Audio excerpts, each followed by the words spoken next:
Bonjour à tous, salam alaikum à certains d'entre vous.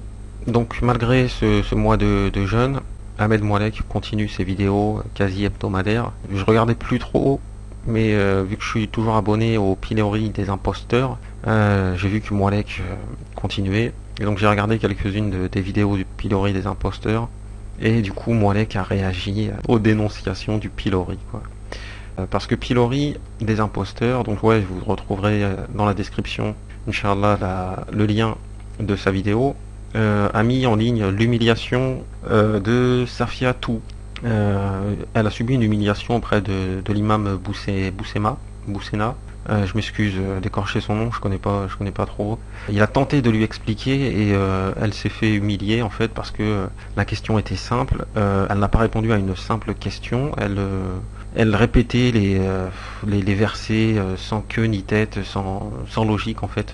La même chose que Moalek en fait, c'est une adepte de la secte, quoi.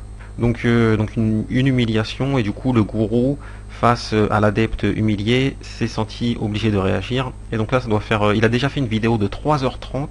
J'ai regardé 1 heure péniblement en accélérant vitesse 1,75 ou 2, je sais plus.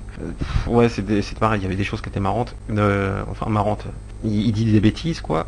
Et là, il a refait une dernière vidéo, donc le lendemain, je crois.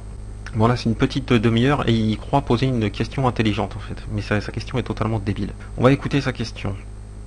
Personne ne peut prétendre que Mohammed n'est le père d'un humain mâle sur Terre. C'est l'explication que eux nous donnent. D'accord? Alors, il y a une question qui est très simple.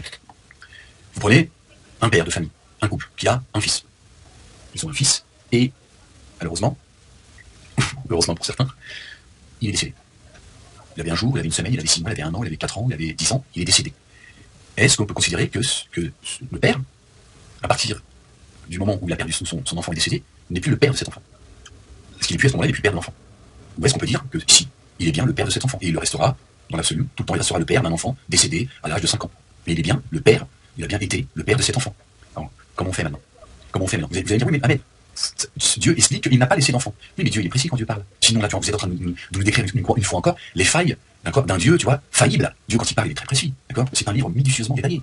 Donc il le croit être intelligent en posant une question de linguistique. On va jouer sur les mots. Il lui reste que ça, hein, jouer sur les mots. Quand on passe par l'arabe, c'est tout aussi clair, mais en français aussi. Le terme est bien utilisé. Mohammed n'a jamais été le père de l'un de vos hommes. Homme. Un homme, qu'est-ce qu'un homme? C'est quelqu'un de pubère. Le verset ne dit pas n'a jamais été le père de l'un de vos garçons, de l'un de vos ados. Non, c'est de l'un de vos hommes. Le verset veut bien dire ce qu'il veut dire. Tu peux essayer de te raccrocher aux branches en disant oui, mais il a été le père, donc pourquoi est-ce on dit qu'il n'a pas été le père s'il a été le père? N'a jamais été le père de l'un de vos hommes. Donc, pubère. Et la puberté a un sens parce que dans la vidéo de 3 heures, comme il l'avait déjà fait avant, Ahmed Moalek reproche au hadith d'être des histoires de zizi du prophète, des choses qui nous intéresseraient pas, voilà. Sauf que dans le Coran, c'est pas des histoires de zizi, c'est l'histoire du prophète en fait, hein. Le zizi ça fait partie de la vie. Elle s'inscrit justement avant ce verset 40, car si on parle d'homme pubère à ce moment-là, si cette information-là est importante à donner à ce moment-là, c'est parce que le verset 40 suit le verset 37. Jusque-là, vous allez me dire c'est logique. On est dans la sourate 33, je sais pas si je vous l'avais dit. Donc au verset 37, quand tu disais à celui qu'Allah avait comblé de bienfaits, on va voir qui est celui qu'Allah a comblé de bienfaits. Donc quand tu, hein, c'est pas Ahmed Moalek, quand tu, c'est Mohammed ibn Abdallah. Quand tu disais à celui qu'Allah avait comblé de bienfaits, tout comme toi-même l'avais comblé, garde pour toi ton épouse et crains Allah. Donc Mohammed a dit à quelqu'un qu'on va voir par la suite, garde ton épouse et crains Allah. Et tu cachais en ton âme ce qu'Allah allait rendre public. Tu craignais les gens. Et c'est Allah qui est le plus digne de ta crainte. Donc on comprend l'histoire, jusque-là c'est pas très compliqué. Mohammed a dit à quelqu'un, garde ton épouse pour toi, je veux pas me marier à ton épouse en fait, hein. Et donc, puis quand Zayd, mais qui est Zayd? Puis quand Zayd eut cessé toute relation avec elle, nous te la fîmes épouser, afin qu'il n'y ait aucun empêchement pour les croyants d'épouser les femmes de leurs fils adoptifs.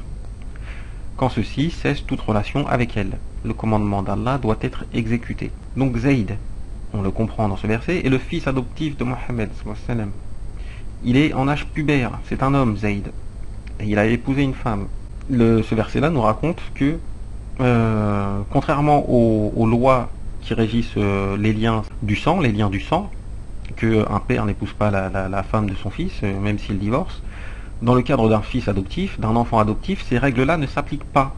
Donc c'est pour ça qu'au verset 40, Mohammed n'a jamais été le père de l'un de vos hommes. C'est pour faire taire toutes les polémiques à l'époque sur le fait qu'il aurait épousé la femme d'un de ses fils, ce qui est contraire aux lois précédentes des chrétiens et des juifs en fait. Donc cette révélation vient dire que Mohammed n'a jamais été le père de l'un de vos hommes, pubères, en âge de se marier. Et si Mohammed s'est marié avec l'ex-femme d'un de ses fils, c'était l'un de ses fils adoptifs, car il n'a jamais eu d'homme pubère dans sa descendance. Donc voilà Molek, tu as encore perdu une occasion de te taire. Tu es vraiment ridicule, c'est affreux quoi. Depuis longtemps on te l'a expliqué que l'un de vos hommes, c'est bien une question de généalogie, une question de sang. Et tu lis quelques versets avant et c'est explicite quoi. Donc tu vois Ahmed, j'ai répondu à ta question très bête. Mohammed n'a jamais été le père de l'un de vos hommes. Le mot homme est précis, homme c'est pubère.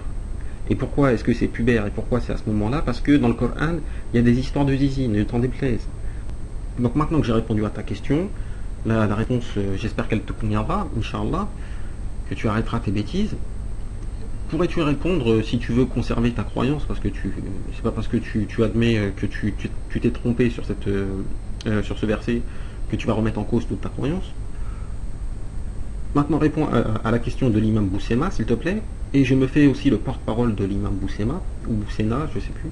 Comment tu nous expliques rationnellement que le livre que tu as dans la main, le verset sur lequel nous discutons, le 40 de la sourate 33, pour toi provient d'Allah? Par quel biais il est venu d'Allah jusqu'à toi? Moi, sunnite traditionnaliste, je t'affirme que il m'est venu par le biais de Mohammed jusqu'à moi. Nous sunnites, les traditionnalistes, les sunnites, on fait la shahadatin, c'est-à-dire qu'on fait la double shahada. On atteste qu'il n'y a de divinité digne d'adoration qu'Allah et que Mohammed est son prophète, son serviteur et son messager. De cette double attestation, on atteste le Coran, car pour nous, ce Coran nous vient de Mohammed et on a les chaînes de transmission. Ce sont les chaînes de transmission du Coran jusqu'à nous-mêmes. Et pour nous, si c'est Allah lui-même qui parle dans ce Coran. Mohammed ne parle pas en son nom propre. Pour nous traditionnalistes, sunnites, c'est ça. On peut prouver les liens, la généalogie, en fait, les liens jusqu'à Mohammed. Ça fait beaucoup, mais quand tu apprends le Coran par cœur, à la fin de ton apprentissage, tu dois aussi apprendre de qui te vient le Coran, en fait. Et donc voilà pour nous, en fait.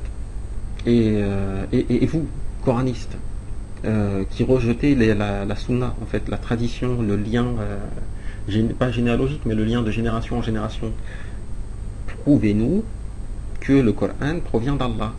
Si Mohammed n'a jamais foulé la terre, s'il n'est pas un homme, comment le Coran vous est arrivé entre les mains? Comment un livre papier, qui plus est, parce que normalement le Coran se transmet de cœur en cœur, il s'apprend par cœur, comment vous l'avez dans vos mains?